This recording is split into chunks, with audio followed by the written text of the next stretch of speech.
Galera, bom dia, boa tarde, boa noite, boa madrugada. Meu nome é Sidney Martins, professor de língua portuguesa aqui do LAC Concursos, o maior site de videoaulas do Brasil, quiçá das Américas. Então, meu parceiro, deixa de enrolação, vamos direto ao ponto. A nossa aula de hoje é sobre tempos e modos verbais. Assunto importante, porque faz você acertar as questões voltadas para o campo verbal. É muito comum você trabalhar em cima das desinências verbais. E aí, quando a gente pensa nas desinências verbais, você já sabe que tem a desinência número pessoal e a desinência modo temporal. É por isso que a gente chama de tempos e modos verbais. O modo temporal e o tempo verbal, né? O modo verbal e o tempo verbal. Agora, por que então a gente não tem uma aula para números e para a situação das pessoas, Sidney? Porque são coisas mais tranquilas. É isso daqui que é mais difícil para o candidato. Sem contar que, além de ter a questão apenas sobre tempos e modos, essa parte do tempos e modos te auxilia nas questões de vozes verbais. Você vai ver na aula de vozes verbais que a gente, para passar da ativa para a passiva, a gente, além de trabalhar com o verbo transitivo direto, que é uma exigência, fazer o cruzamento, transformar o verbo numa locução verbal, eu ainda assim tenho que manter no mesmo tempo e no mesmo modo verbal. O conhecimento de tempos e modos verbais faz você acertar várias questões na prova. Então, vamos cair para dentro para a gente poder entender isso aqui agora. Ó. Então, vamos lá. Ó. O verbo. O verbo é a única classe gramatical que pode sofrer flexão de tempo, modo, número e pessoa. Exemplo, eu sou feliz. Eu fui feliz e eu serei feliz. Então, eu tenho uma estrutura no passado, eu tenho uma estrutura no presente e eu tenho uma estrutura no futuro. Então, ó, eu sou feliz é presente, eu fui feliz é passado e eu serei feliz é o quê? É um futuro. Agora, para que a gente possa entender isso para valer, vou mostrar uma parada bacana para vocês. Ó. Pensei em verbo. Pensei num cara muito importante. Pensei num cara que vai indicar ação. Pensei num cara que vai indicar estado. Pensei num cara que vai indicar fenômeno da natureza. É por isso que ele é importante, Sidney? Não. Ele, na verdade, é muito importante porque é responsável por um processo. Que processo é esse? O principal processo do sistema linguístico na língua portuguesa, que é o sistema SVC. Porque ele é responsável. Então, ele me diz quem é ele próprio, ele me diz quem é o sujeito, ele me diz quem é o complemento. Ou seja, o verbo acaba demandando todos os termos da oração. Quem é sujeito, quem é predicado, quem é objeto direto, objeto indireto, por aí vai. Tudo passa por ele. Então, ele é o responsável pela análise morfossintática. Tanto é que a análise nunca foi sintática, é sempre morfossintática. Eu preciso ver a quem um camarada está ligado gramaticalmente para aí sim poder classificar sintaticamente. E a demonstração de que a análise é morfossintática é que o verbo manda numa estrutura em que tem um sujeito, que é a análise sintática, e o complemento, que é a análise sintática, e ele, verbo, que é uma análise morfológica, manda em tudo. Então, o verbo realmente é importante. Agora, no nosso caso aqui, a gente está estudando as desinências. As desinências verbais, que a gente já acabou de apresentar aqui no nosso slide, que é a desinência modo temporal e a desinência número pessoal. Aí agora a gente vai entender por que tempo e modo é mais difícil. Afinal de contas, número e pessoa é muito tranquilo.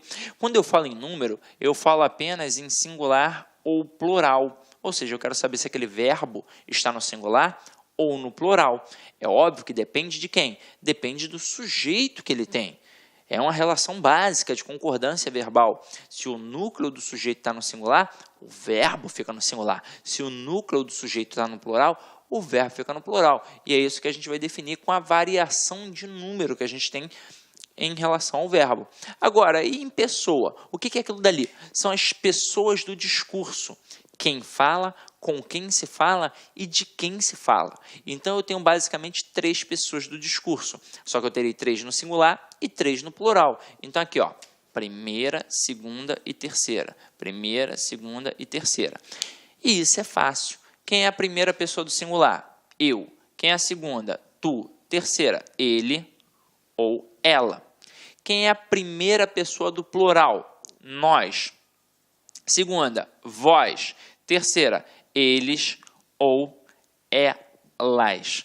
Isso é molezinha. Onde é que o bicho pega? No modo e no tempo. Então, como a nossa aula hoje é de tempos e modos, vamos apagar aqui e cair para dentro para a gente poder entender melhor aquilo dali, ó. Primeiro a gente vai trabalhar aqui basicamente aquilo que mais cai, que é a estrutura dos tempos e modos voltados para o modo indicativo, tá? Então vamos lá aqui, ó. Eu tenho modo, tenho 3 modos verbais. Eu tenho o modo indicativo, o subjuntivo e o imperativo. É de extrema importância que eu entenda o conceito de cada um. E, para nossa sorte, a própria nomenclatura já me dá mais ou menos o conceito. O que é um modo indicativo? É aquele que indica um fato. Eu sei que é muito louco falar isso, mas quando eu falo que é um fato, não precisa necessariamente ser algo real. Existe o fato real, existe o fato hipotético. Agora, é claro que a gente se apega à questão do fato como fato real, mas pega assim, ó, indica um fato que é real. É uma realidade, é algo que é certo. Então, trabalha com uma atitude realista. É assim que funciona. Agora, e o modo subjuntivo? Ele trabalha na contrapartida. Se o indicativo ele trabalha aquilo que é um fato, aquilo que é real, o subjuntivo trabalha aquilo que é uma hipótese, aquilo que é uma possibilidade, aquilo que é uma incerteza. Então, trabalha com uma atitude hipotética. Beleza. Agora, e o imperativo? O que o imperador faz? Ele manda, ele ordena. Então, trabalha com ordem. Como é que isso funciona na prática? Simples. Eu digo assim, ó. João, saia daqui agora. Então, eu acabei de fazer o quê? Dar uma ordem. Então, modo imperativo. Eu digo assim, João, vamos comer agora, porque estou morrendo de fome. Então, vamos comer agora também é o quê? Modo imperativo. Ah, Cid, mas eu não encarei como uma ordem, eu encarei como, sei lá, um pedido, não sei. Gente, não precisa ser necessariamente ordem. Ah, é a ordem. Pode ser um pedido, pode ser uma súplica, pode ser um conselho. Agora, o teor imperativo, o teor da ordem, ele está por ali. Então, o modo imperativo, basicamente, ele indica uma ordem. Agora, e se eu falar assim, ó, o João quebrou um copo. Então, eu agora não dei uma ordem. Não tem como eu pensar na concepção de modo imperativo. Aí eu vou pensar no modo indicativo e no subjuntivo. Se eu estou falando que o João quebrou um copo, isso não pode ser uma possibilidade. Isso só pode ser algo que realmente aconteceu. Isso é um fato real. Isso é uma certeza. Então, se é uma certeza, é o modo indicativo. E se eu falar assim, ó, João talvez soubesse as respostas da prova. O João sabe, talvez soubesse. Então, é uma possibilidade. Por isso, é um modo indicativo, porque trabalha em cima de uma hipótese. Tranquilo ou não tranquilo? Tranquilo, né? Então, vamos lá. Ó. Próximo agora é o mais difícil. Ó, é o tempo. Aí, quando eu penso em tempo, eu também tenho 3 tempos verbais. A gente se habitua, desde a época da escola, a falar passado, presente e futuro. Mas a gente vai chamar aqui, ó, de pretérito, presente e futuro. Agora, se liga. Por que o tempo é mais difícil que o modo? Porque o tempo se ramifica, coisa que não acontece com o modo. O modo são 3, pronto e acabou. Agora, o tempo, ele vai se ramificar. O presente não, porque ele é pontual, está acontecendo.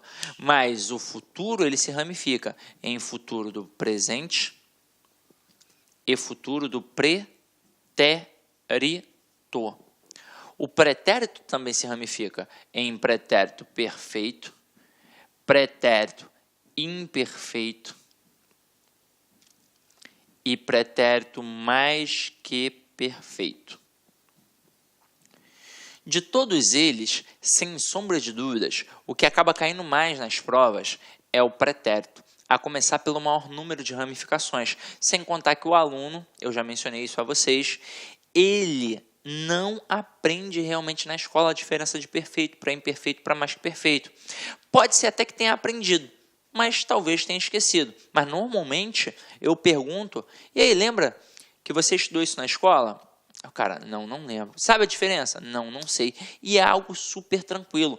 Basta eu saber o conceito da palavra perfeito. É só olhar no dicionário. A palavra perfeito significa completo. Como assim, Sidney? É isso mesmo? É. Por exemplo, quando o médico entrega o filho na mão das mães, ele sempre diz assim, ó, seu filho nasceu perfeito. Lá na hora do parto, ele disse, seu filho nasceu perfeito. O que significa isso? Que ele nasceu completo, que ele nasceu com boquinha, com bracinho, com perninha, com orelhinha e por aí vai. Então dizer que eu tenho um pretérito perfeito é a mesma coisa que dizer que eu tenho um passado completo. Ou seja, um passado completamente realizado. Como é que isso funciona, Sidney? Você me pergunta, Sidney, o que você fez ontem? Aí eu digo, ontem eu joguei bola. E aí se eu joguei bola, joguei bola. É passado, não é passado? E não já acabou? Já acabou. Então, se já acabou, é um passado completamente realizado. Então, um pretérito perfeito. Agora, e o pretérito imperfeito? Aí se liga. Perfeito é completo. Este prefixo in aqui, ele é um prefixo de negatividade. Então, é óbvio... Olá, meus amigos, minhas amigas, sou o professor Luiz Antônio de Carvalho e com muito prazer, muita satisfação, estou aqui para convidar vocês a fazer um estudo direcionado, um estudo focado para o concurso da Cefaz Rio Grande do Sul 2018, para o cargo de auditor fiscal da Receita Estadual. Nós aqui da Lá Concursos, este ano 2018, nós fizemos aí nosso planejamento estratégico e decidimos entrar de cabeça em concurso de carreiras fiscais.